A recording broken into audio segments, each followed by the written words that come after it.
नमस्कार दोस्तों। तो आज मैं आपके लिए लेकर आई हूँ पेंट, जिसके अंदर हम सीखने वाले हैं 3D पेंट। 3D पेंट की फंक्शनैलिटी सीखने वाले हैं, 3D पेंट को कैसे यूज़ किया जाता है, ये सारी चीज़ें हम आज सीखने वाले हैं। तो आइए हम सबसे पहले स्टार्ट करते हैं पेंट। आप चाहें तो पेंट को डायरेक्ट ओपन करके 3D पेंट उसके अंदर यूज़ कर सकते हैं। अगर आप चाहें तो डायरेक्ट पेंट 3D को भी यूज़ कर सकते हैं। तो हम पेंट के अंदर 3D पेंट को यूज़ करने वाले हैं।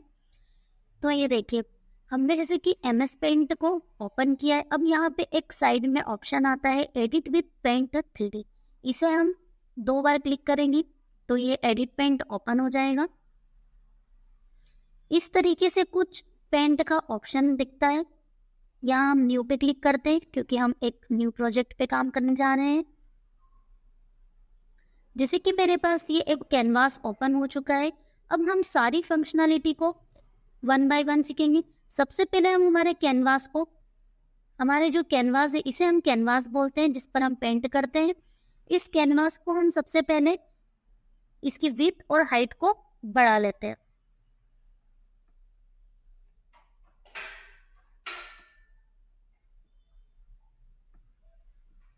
ये देखिए, मैंने इसकी हाइट और विड्थ को भी बढ़ा लिया। अब हम जाके एक एक ऑप्शंस को सीखेंगे।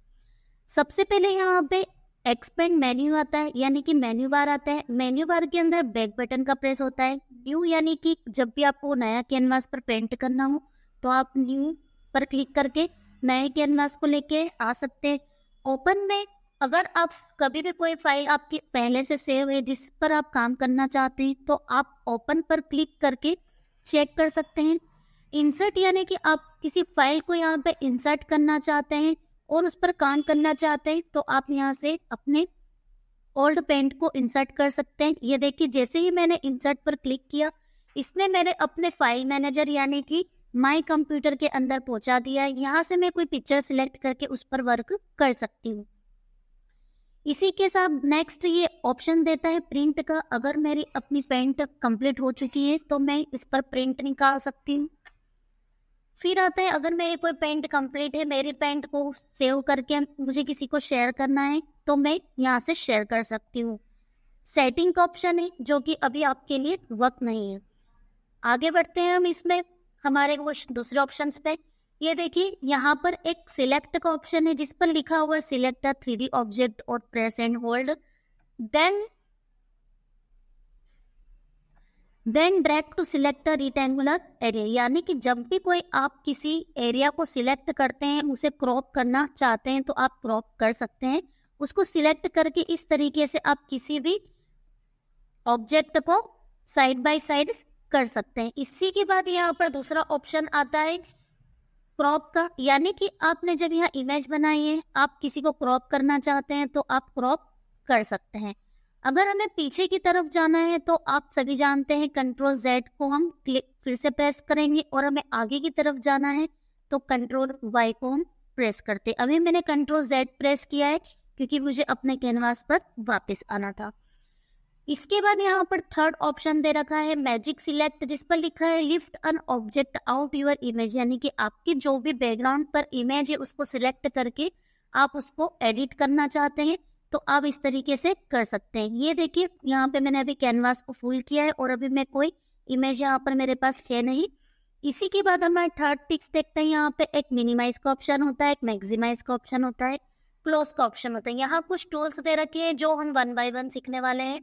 यहाँ से हम हमारे कैनवास को जूम इन और जूम आउट कर सकते हैं। ये देखिए, इस तरीके से यहाँ लिखा हुआ है एडजस्ट द जूम, यानी कि हम हमारे कैनवास को क्या कर सकते हैं, zoom in and zoom out कर सकते हैं।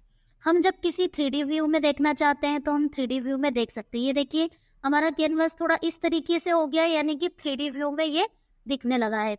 यहाँ हम टच कर सकते हैं, माउस, पेन, कीबोर्ड, ये सारी चीजें यहाँ पर लिखी हुई है। यहाँ पर जैसे आप देख रहे हैं माउस के लिए इन्होंने ऑर्बिट पेन इन्होंने बता रखा है कि आप 3D को यूज करने के लिए किस किस तरीके की शॉर्ट की यूज कर सकते हैं। जैसे कि अगर आपको पेन यूज करना है तो आप अल्ट के साथ माउस का लेफ्ट वाला क्लिक प्रेस करेंगे तो आपको एक पेन ओपन होगा। अगर आप माउस पेन यूज करना चाहते हैं तो राइट, लेफ्ट और कर्सर को आपको प्रेस करना है। जूम के लिए आप जूम इन, यानी कि आपका जो माउस का कर्सर होता है, सर्कल होता है, जिसके अंदर स्क्रॉल लगा हुआ होता है, मैं उसको आप जूम इन जूम आउट करेंगे, घुमाएंगे तो ये जूम इन और जूम आउट हो जाएगा। इसी के साथ हम आगे बढ़ते हैं। टच यानी कि आपके जो 3 फिंगर्स है, यानी कि अगर आप लैपटॉप चला रहे हैं तो आपका माउस पैड रहता है लैपटॉप के अंदर। अगर कीबोर्ड अगर आप कंप्यूटर है यानी कि आपके पास सीपीयू, कीबोर्ड, माउस सारी चीज़ें हैं तो आप उस तरीके से यूज़ कर सकते हैं। पेन के लिए आप अल्ट के साथ टच को यूज़ कर सकते हैं। आगे बढ़ते हैं हम पेन की तरफ। पेन को यूज़ करने के लिए हमें अल्ट प्लस पेन का यूज़ करना पड़ेगा।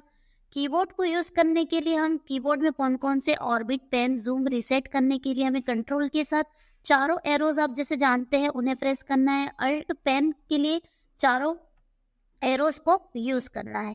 इसी के साथ हम आगे बढ़ते हैं हमारे पेंट की तरफ।